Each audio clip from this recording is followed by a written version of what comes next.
What's up there? Miri gas there. Holy P again. Yes me there. Yes me there can.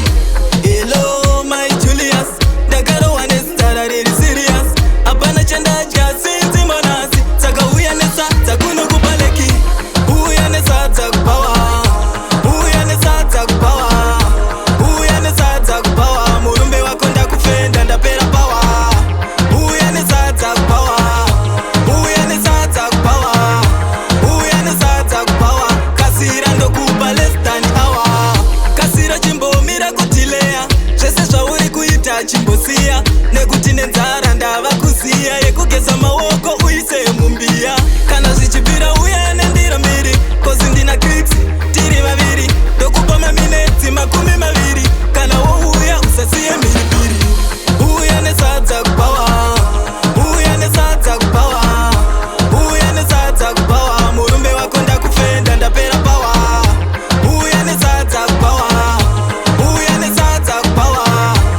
Uya nesadza kupawa. Kasira ndokupa less than hour. Maisa chitoite muramba muru.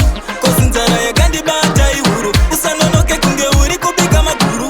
Ngandiwana ndatevera madzitateguru. Pakidza tochi uone pakutsika. Ndapota mai mwana usapunzika. Unatso kuribata zvakanaka teka. Kuti sadza rangu risateuka.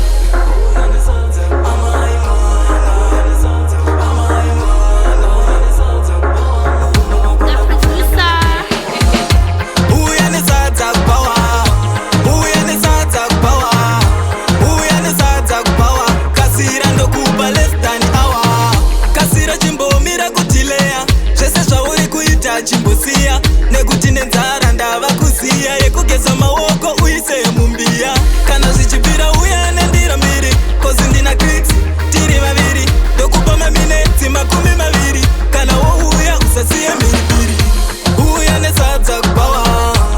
Uya nesadza kupawa. Uya nesadza kupawa. Murumbe wako ndakufenda ndapera pawa. Uya nesadza kupawa. Uya nesadza kupawa. Uya nesadza kupawa. Kasira ndokupa less than hour.